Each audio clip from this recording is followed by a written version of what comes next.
I'm not even going to listen to the direct connection to the divine that I have within me. That makes no sense.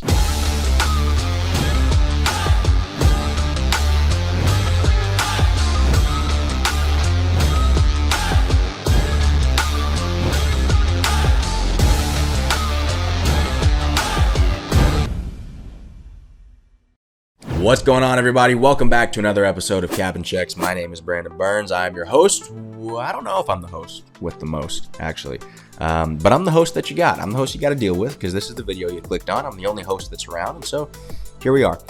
What I want you to do for this episode is I really want you to spend some time reflecting on your childhood, right?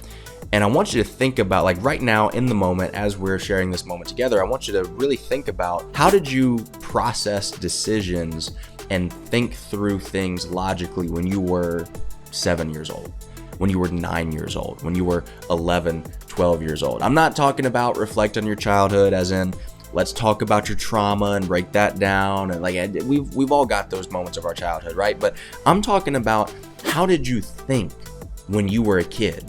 How did you approach the world? How did you view the world? What was your perception? What was your point of view from the world, right? And if you were anything like me, you thought that you could be the president. You thought you could be an astronaut. You thought you could be Superman. You thought you could do anything that you wanted. If you're anything like me, you took one of those little plastic bags from Walmart that you got your groceries in, you strapped it on your back, you jumped off the couch, and you thought it would be a parachute. And then, maybe you got hurt and decided not to do that again. But the point remains, you believed that you could do just about anything. When you're a kid, things don't have to pass the logic test. They don't have to pass the does this make sense test. They don't have to pass the other people's opinions test. They don't have to pass the societal pressures test. They don't have to do any of those things, right? And it's my belief that we grow up, we don't even grow up, we're born the way that God wanted us to be born. We were born with a lot of the qualities, characteristics, the traits, the personality, all the things that we really needed to be successful. We had them from day one. But often we unlearn a lot of those behaviors. We unlearn a lot of those ways of thinking. We unlearn those things, and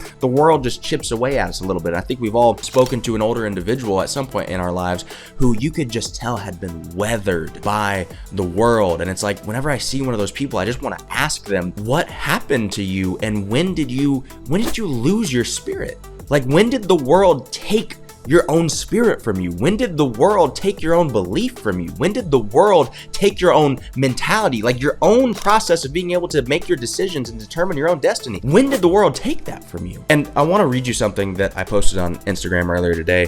Make sure you're following me over there at @IamBBurns. It says, just a few of my all-time favorite clips over the years. I posted a montage of some of my gymnastics footage, and it says, I spent a lot of time yesterday thinking about how when we're younger, we tend to intuitively follow our passions. Yet as we age, arbitrary responsibilities and completely made up timelines make us feel obligated to withdraw from those passions in a knowingly half-hearted attempt to become what society calls a successful and responsible adult, as if that exists in any practical, standardized sense at all. And what I realized is that most people spend their whole adult lives trying to become kids again. That version of us that had no hesitation about what we wanted. That version of us that believed we could do anything. That version of us that didn't care what other people thought. And so as I continue to reinvent myself, I've come to the conclusion that if it doesn't allow me to get back in the gym and do what I love, study or practice my passions of psychology, coaching and speaking and spirituality, or allow me to travel and connect with more people and collect more experiences, all the things I wanted as a kid, then it simply is not worth my time, no matter the price. The external expectations from society and other people are not real. They have no substance. But your internal intuitions are a friendly nudge from God. Be careful which one you listen to. And granted, I'm a little biased, but I just love this idea that so often we shun our internal intuitions in favor of external expectation. And it doesn't make sense. But it makes perfect sense when viewed from a psychological perspective, but from a practical perspective, from a results perspective, it makes no sense at all. Put it this way. I believe that many of us, we make a conscious or subconscious decision to listen to external expectations above the internal intuitions because we trust the external expectations more. And what I mean by that is, for whatever reason, like something happened to you when you were young, something happened to you along the journey of growing up and getting to where you are now. Something happened to you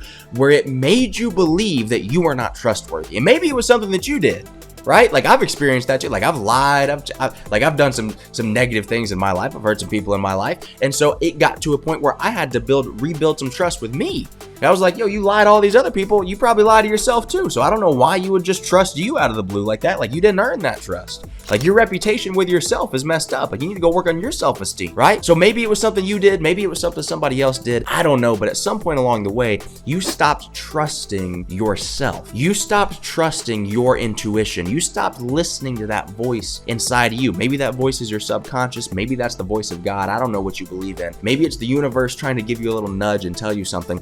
But at some point along the way, something happened to you where you stopped listening to that voice. And you said, you know what? I don't trust the internal voice. So let me go out here and maybe there's something more trustworthy externally. Maybe the opinions of my parents, maybe my friends and the things that they're doing or the things that they're saying, their expectations, their opinions. Maybe society has just set things up in such a way that is leading people to the best possible outcome. Maybe all these things I'm hearing about, yeah, you should be married by 25. You should have a home by 30. You should have this number in your bank account by 35, by 40. You should have kids by 28, 20, like whatever the societal expectations are, maybe they're right. Because what do I know? And that is the most toxic belief that I can think of. This idea that I'm not even going to listen to the direct connection to the divine that I have within me that's telling me what to do. I'm not going to listen to that. I'm going to go outside of myself, and my self-esteem is so low that I'm going to trust somebody else's opinion of what I ought to do with my life over what God tells me I should do with my life. I'm going to trust somebody else's opinion of what I should do with my life and what decisions I should make more than I trust myself and my own intuition and my own work. That makes no sense, because I believe that you have a direct connection with your own divinity, whatever you choose to believe in that. Now, you might believe that in a spirituality type of way. You might believe that in a universe type of way, that you are right connected to the universe in a very direct way, that you are a small part of a whole. You might believe that in a made in the image and reflection of God kind of way. You might believe that in a this is a concept, right, that's pointed to in almost every spiritual or religious tradition. If you go look at the Bhagavad Gita from the Hindu tradition, they say that the enlightened man sees himself and all in himself, right? Again, meaning you are a part of this whole human experience that we got going on, and you're directly connected to it, right? If you look at Christianity, it says that you're made in the image and likeness of God. There's a piece of divinity in you. And so you have a direct connection to a higher power, to something greater than yourself. And either because you don't trust it, or because you haven't opened yourself up to it, or because you don't think you're worth it, or whatever reason that you have in your limited belief self, whatever reason it is, you don't want to go that route of directly. It's like you got the book in front of you, right? You got this book, and instead of just going and reading the book, you go and ask your friend what they read in the same book. That you got the book, but you don't want to open the book. You just want to go ask them what they thought about what they read in the same book that you have.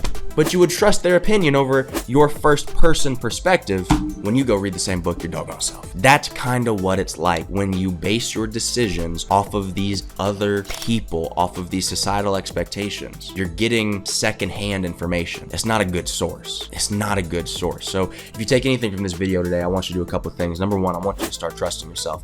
I need you to build back that reputation with yourself. I need you to get to a point where your confidence and your self-esteem is at a level where you don't feel that you have a need to go external anymore. Like, stop asking. It's so funny. Whenever I'm on the road with ET, some people come up to him and they'll be like, hey, I just wanted to ask you this like spiritual question, right? Like, I don't know what God's trying to tell me. And ET is always like, and you think he told me? Like, you have the same access that I have to this higher power, but instead of you going and developing a relationship with that higher power, you want to come ask another man. Like, if you want divine information, go to where the divine information is. Don't go to another human. So I need you to get to a point where you start to trust yourself again. That means what? Start keeping the promises that you make to yourself, build up a good reputation with yourself, and start to trust yourself again. Start to trust your intuition. Start to trust your gut. Again, I'm talking spiritual, but you don't have to believe in that.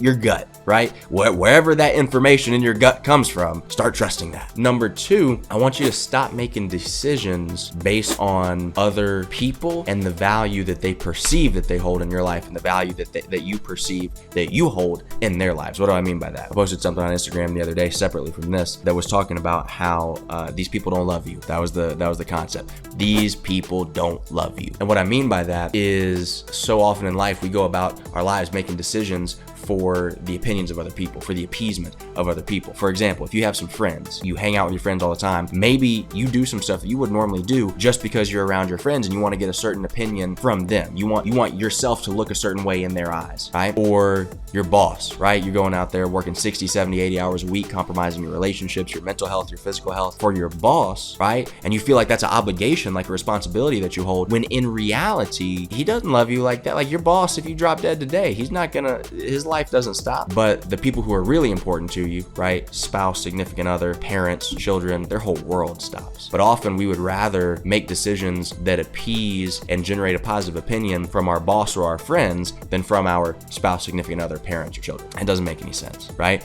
So those are the two takeaways I want you to get from this video. Stop making decisions for other people that really don't love you like that really don't care about you like that. You just gotta understand who's really important and who's really not, all right? And number two, start trusting yourself more. Start trusting your intuition and get back to that childlike mentality where you knew what you wanted and you believed that you could get it and you didn't let anybody tell you otherwise, right?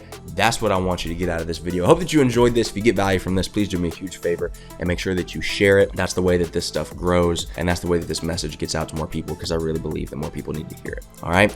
I appreciate you. Like, comment, subscribe. I'll see you on the next episode of Cabin Checks. Peace.